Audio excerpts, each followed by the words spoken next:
Bonjour à toutes et à tous, j'espère que vous allez bien. Dans cette vidéo, nous démarrons un nouveau chapitre. C'est un chapitre qui porte sur la dérivation. Alors, c'est pas forcément le chapitre le plus simple de cette année. A fortiori, vous l'enseignez dans ces conditions particulières, c'est encore plus compliqué. Donc, on va essayer de faire avec. On va y aller doucement, pas à pas. Et si vous comprenez pas tout d'un coup, c'est pas grave, ça va venir petit à petit. On va prendre le temps sur ce chapitre parce que c'est pas un chapitre simple. Donc avant d'aller au cœur du chapitre, on va revoir une notion qu'on avait déjà vue en début d'année, et c'est la notion de taux de variation. Donc, je rappelle la définition. On pose une fonction f qui est définie sur un intervalle. Et on prend deux nombres réels.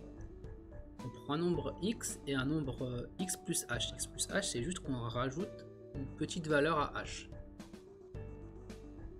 Et le taux de variation de f entre x et x plus h, c'est ce nombre-là.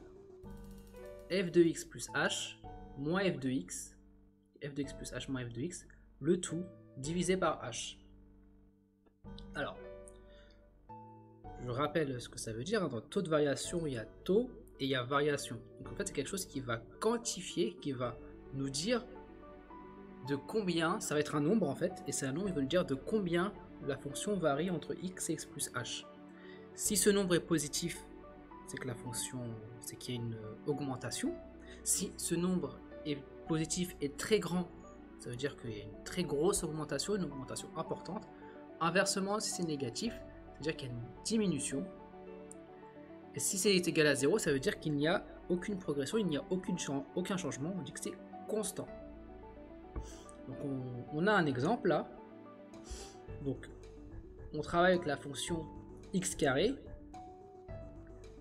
On pose x égale 5 et h égale 2. Dans ce cas, donc ça va être une variation de 2. Donc x plus h vaut 7. Alors le taux de variation entre 5 et 7, déjà on va l'écrire. Donc f, x plus h ça vaut 7, donc ça fait f de 7, x c'est 5, donc moins f de 5, divisé par h. h là vaut 2, donc divisé par 2. Donc ça fait 7 au carré, puisque f c'est x carré, moins 5 au carré sur 2. Ça fait 49 moins 25 sur 2, ça fait 24 sur 2, ça fait 12. Donc le taux de variation de f entre 5 et 7 est égal à 12. Et ça veut dire quoi en gros? Ça veut dire qu'en gros, f augmente 12 fois plus vite entre 5 et 7 que x. Ça veut dire que x entre 5 et 7, il grandit de 2. F de x entre 5 et 7, il grandit de 24. 12 fois plus. C'est un peu ça l'idée. Bon, voilà, je ne vais pas insister dessus, parce que c'est une notion qu'on a déjà vue. Et en plus, et surtout, ce n'est pas le cœur du chapitre. Là, on va rentrer dans le cœur du chapitre. On va voir la notion de tangente. Alors, je vais vous lire la définition. La définition, si vous la lisez comme ça va pas être évident. Mais il faut bien le définir. Et après, j'expliquerai qu'est-ce que ça veut dire. Donc, on se pose une fonction f définie sur un intervalle i. On se pose un nombre réel x qui est dans l'intervalle i. Et on se pose le point. Le point, c'est le point A dont l'abscisse vaut x et l'ordonnée vaut f de x. Donc, c'est un point de la courbe de f. Et la tangente de la courbe de f en A, c'est la droite qui passe par A et qui est la position limite des séquentes à la courbe CF passant par A. Alors, là normalement, vous buguez un peu et c'est normal. Alors on va prendre les choses doucement. Donc là, la tangente, c'est une droite. Donc là, vous voyez graphiquement, c'est une droite. C'est une droite qui passe par A. Et c'est la position limite des séquentes. c'est quoi une séquente? C'est une droite qui coupe la courbe. Donc ça veut dire qu'on prend 2 points de la courbe, on trace la droite qui passe par ces 2 points, et c'est une séquente. Donc là par exemple on part du point A, et là on a ce point vert. Ça nous donne cette droite verte. Et là ça nous donne, la droite verte c'est une séquente. Là on prend un autre point. D'ailleurs vous remarquez que là le point rouge est plus proche du point A que le point vert. C'est à noter. Mais en tout cas, ça c'est une autre séquente. C'est une autre séquente.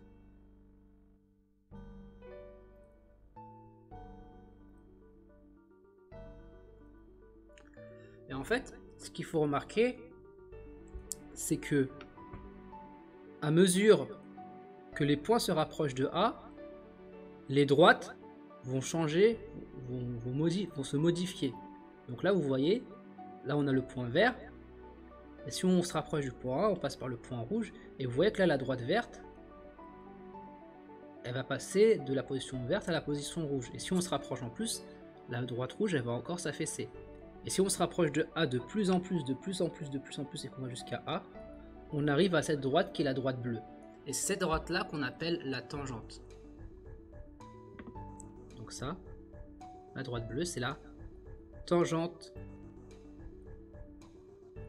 de la courbe CF au point A.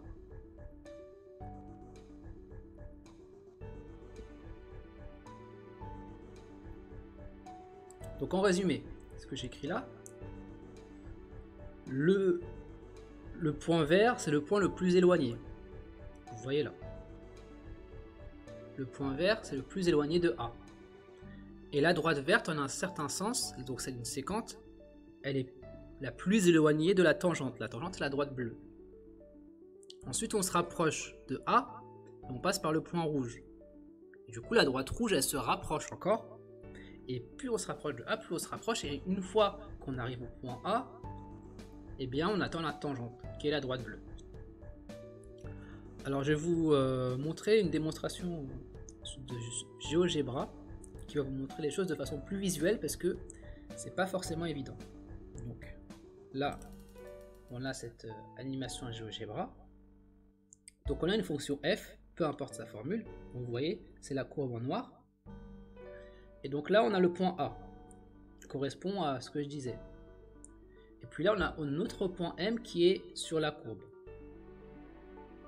Là, remarquez que là, on a le taux de variation entre A plus H et A. Mais bon, c'est pas important. Et donc là, on a un point A et un point M. Et la droite violette, c'est la droite AM.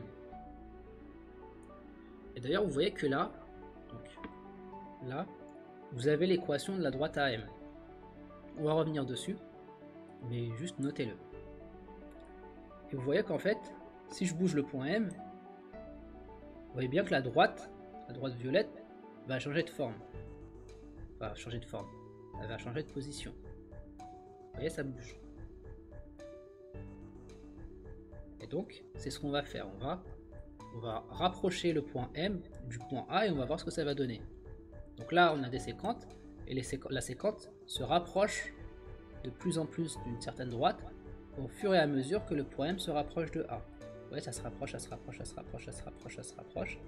Et quand le point M il devient sur le point A, hop, on a une certaine droite. Et cette droite-là, donc la droite qu'on obtient là finalement, qu'on appelle la tangente de la courbe de F au point A. Et donc remarquez visuellement comment on voit que c'est une tangente, une propriété que c'est une courbe, elle va pas, regardez, si je reviens au point M qui est éloigné, vous voyez bien que là la courbe, la droite à M, elle va couper la courbe, elle va la couper. Là par contre, quand je suis sur la tangente, je ne coupe pas la courbe, vous voyez, ça la frôle, la droite elle ne fait que frôler, et c'est ça. C'est quelque chose qu'on remarque visuellement sur les tangentes. Donc pour reconnaître une tangente, c'est cette propriété-là. On ne coupe pas vraiment la courbe, on fait plutôt la frôler. Donc, on revient en cours. Et maintenant, on va introduire une nouvelle notion.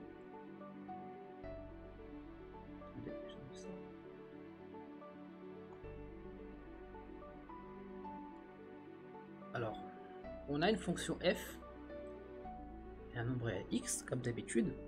On va définir la notion de nombre dérivé. Le nombre dérivé de f en x, déjà, point notation, on le note f' de x.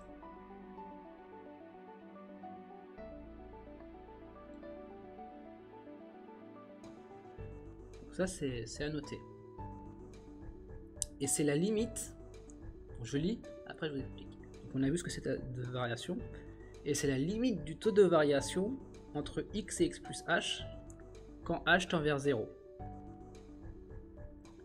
Donc en gros, on va avoir un taux de variation, et plus h sera petit, plus ça va se rapprocher d'un nombre qu'on appelle le nombre dérivé. Alors je vais vous montrer pareil sur GeoGebra. Vous voyez, là vous voyez, regardez, vous avez le taux de variation, la formule. Donc là par exemple, là, à ce niveau-là, le taux de variation il est de 2,2. Quand je me rapproche, vous voyez, hop, hop, hop, hop, hop, hop, hop, hop, hop, hop, je me rapproche, bon là j'ai plus, mais vous voyez, ça va aller vers 1,7. Regardez, vous voyez, on part de 2,5, 5,5, 2,5, 2,1, 2,06, 1,92, 1,85, 1,78, 1,75, et vous voyez qu'on se rapproche de 1,7. C'est un peu cette idée là. Donc en gros, plus h est plus petit, plus ce nombre va se rapprocher d'un certain nombre, et c'est ce taux de variation va se rapprocher d'un nombre, et c'est ce nombre qu'on appelle le nombre dérivé. Je pense que cette définition est assez difficile en premier abord. Normalement, je prends beaucoup de temps pour l'introduire, mais dans ce contexte, c'est compliqué de vous expliquer. Donc ce qu'on va faire, c'est que je vais vous dire, pour l'instant, ne bloquez pas sur cette définition. Juste retenez qu'il y a un nombre, qu'on appelle le nombre dérivé, qu'on va mettre f' de x, et retenez plutôt cette propriété-là. Donc cette propriété-là, c'est quoi? C'est que le nombre dérivé, c'est le coefficient directeur de la tangente. Je rappelle, le coefficient directeur, il est donné par la pente de la droite. Donc c'est la pente de la tangente. On va voir ça en fait toujours sur un exemple. Donc là, il y a une fonction. On a un point, là le point 1, qui est le point d'abscisse 1. Et d'après la propriété du cours,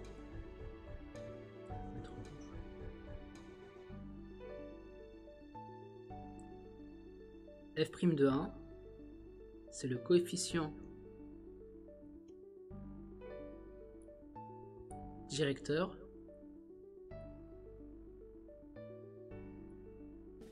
de D. Alors quel est le coefficient directeur de D? Je rappelle, hein, pour avoir le coefficient directeur d'une droite, quand on a une droite graphiquement, on prend un point qui est sur cette droite, n'importe lequel. Par exemple, moi je vais prendre le point A. On avance d'une unité, donc là je vais avancer d'un carreau. Puis on essaye de rejoindre la droite. Pour rejoindre la droite D, de là, il faut que je me déplace de 2 carreaux vers le haut. Donc, ça veut dire que là je fais plus 2. Je rappelle, hein, vers le haut c'est plus, vers le bas c'est moins. Là c'est vers le haut, donc c'est plus 2. Et donc là le coefficient directeur c'est 2. Donc le coefficient directeur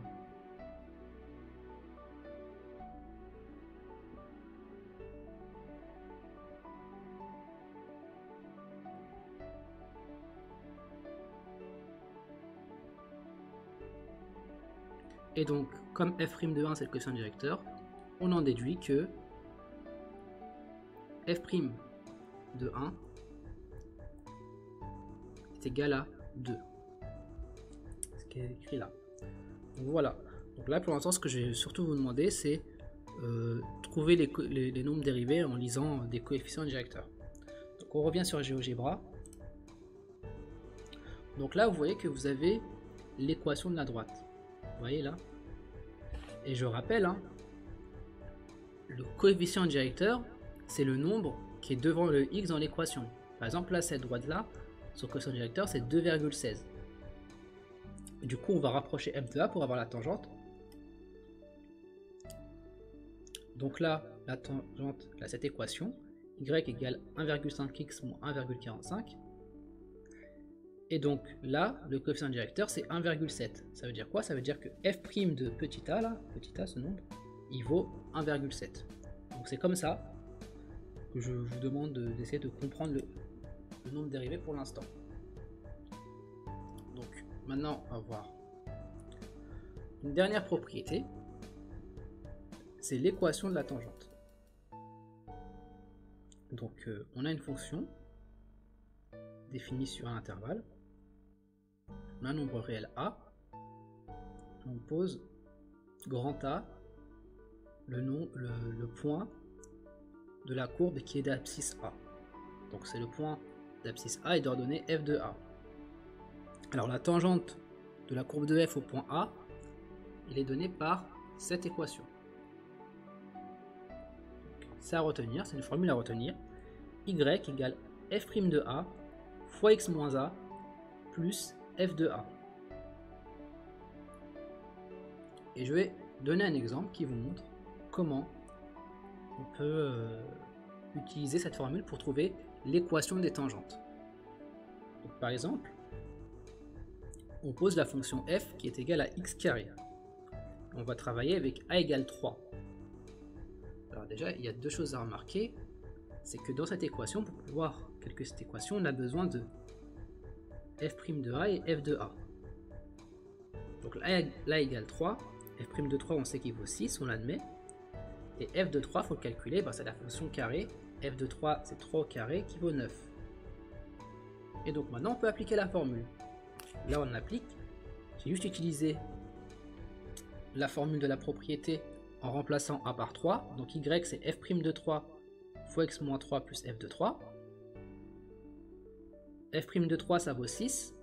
Et f de 3, ça vaut 9. Donc ça donne cette équation. Maintenant, le 6, il faut le distribuer. Donc le 6 distribué vers x et vers moins 3. Du coup, bah, c'est des calculs que vous faites maintenant depuis le début de l'année. Ça fait 6x moins 18 plus 9. Et moins 18 plus 9, ça fait moins 9. Donc l'équation, c'est y égale 6x moins 9. Donc voilà comment on fait. Et c'est tout pour le cours d'aujourd'hui. Donc on récapitule. Je vous demande de retenir 3 choses sur ce cours. Première chose à retenir, c'est de vous retenir que le nombre dérivé, il faut le voir. Non, avant ça, je vais un peu vite. Avant ça, il faut se rappeler de la définition de la tangente. Il faut se rappeler de ce que c'est une tangente. Il faut avoir une idée. Même si c'est pas une idée exacte, il faut que vous voyez. Donc, c'est cette droite qui frôle la courbe et qui est une position limite déséquente. Donc, il faut retenir ce que ça veut dire une tangente. C'est une droite qui passe par le point A et qui est position limite déséquente. Je refais l'animation GeoGebra par A. Là, on a les séquentes qui se rapprochent et on arrive à la tangente. Voilà. Première chose à retenir. Deuxième chose à retenir, la propriété du dessous. Il faut retenir qu'avec une fonction f et un nombre x, on associe un nombre dérivé qu'on appelle f' de x. Et que ce nombre dérivé, je ne vous demande pas de retenir la définition exacte, je vous demande juste de retenir que c'est le coefficient directeur de la tangente. Donc la pente de la tangente. C'est la deuxième chose à retenir. La dernière chose à retenir pour ce cours, c'est l'équation de la tangente. Donc là, c'est cette équation-là qui est surlignée en jaune. Il faut la retenir. C'est tout pour le cours. Donc je vais vous faire, avant d'avancer dans le cours, je pense que c'est bien de faire quelques exercices. Donc je vous ai donné quelques exercices pour lundi, et je vous donnerai encore des exercices la semaine prochaine avant d'avancer sur le cours. C'est tout. pour aujourd'hui. Bonne journée à vous et au revoir.